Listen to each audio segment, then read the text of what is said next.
फाड़ दे शर्ट, सीना फाड़ दे, फाड़ दे सीना। बजरंग बली। एक आध आदमी उठा ले ऊपर, उठा ले, ऐसे उठा बैठा करके आदमी उठा।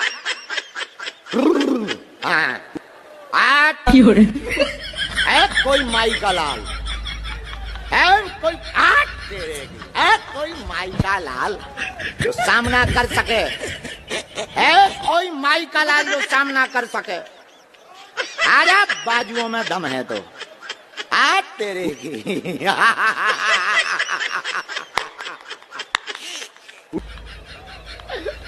अरे तुम ऐसे कहीं आ गए WWE में जाओ, कुश्ती लड़ने जा भैया, गलत जगह आ गए सत्संग में। अच्छे से बैठो, बैठ ले, शांत कर ले, पानी पी ले, पानी पी ले, बैठ जाओ। मारना रे पानी, बैठ जाओ, बैठ जाओ, बैठ जाओ।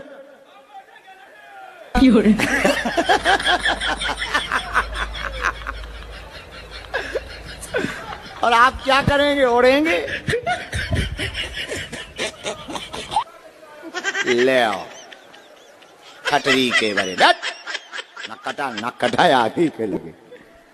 अब एक आदमी हमें गाली बक रहा था, बहुत देर तक गाली, तुम्हारे चक्कर में हमारा परिवार परेशान है, रोज दिन भर तुमको टीवी में देखा जाता, यूट्यूब का नेट पैक तुम्हारे चक्कर में खत्म हो रहा है, रातों भर रील देखी जाती। और तो ठीक है, वो तो इतनी बड़ी बात बोला, हमारी लुगाई आजकल हमारे बस में नहीं है तुम्हारे चक्कर में।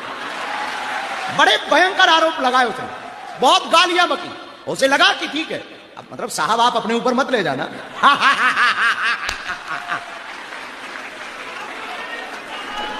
आप ऊपर मत ले जाना क्योंकि माँ आई है आज। तो वो बोला तुम्हारे चक्कर में सब बर्बाद। ऐसे एक आदमी हमसे बोला, तुम्हारे चक्कर में बाबा हमारा दिमाग और दिन खराब हो गया।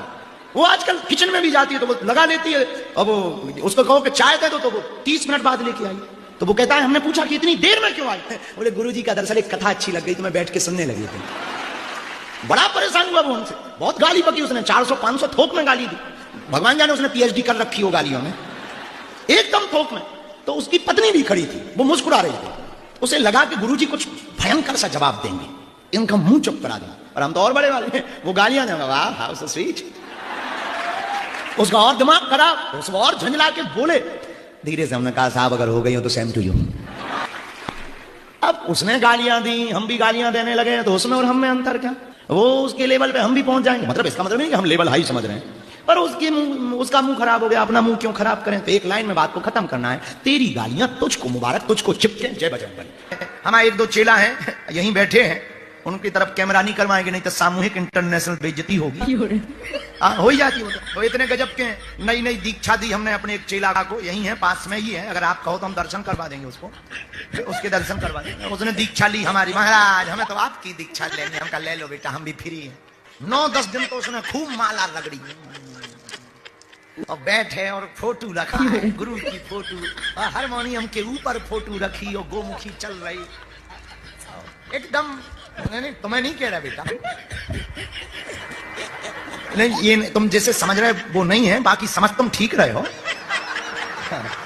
ये नहीं है, ये रोज माला जपे, 20-25 दिन तो गोमुखी हमें दिखानी।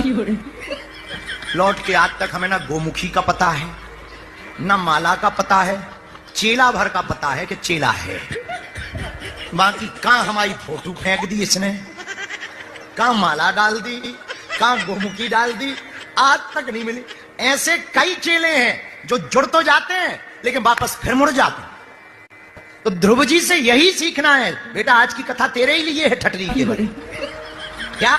हाँ चेले, ध्रुव जी से यही सीखना है कि लालच आई, गद्दी ले लो, राज ले लो, पाट ले लो, और उन्होंने क्या कहा? नहीं, हम अब मुड़ गए तो वापस नहीं मुड़ेंगे, परमात्मा को पा करके ही रहेंगे। एक बार हम शिवपुरी जा रहे थे पूर्व जन्म में, एक बहन जी साइकिल चला रही थी, उन्होंने ऐसा हाथ किया, हमें लगा, हम पीछे से कार चला रहे थे, हम चले जा रहे थे, उन्होंने ऐसा हाथ किया, हमें लगा ये मुड़ेंगी, हम धीरे हो गए, लेकिन 3 किलोमीटर तक चली गई।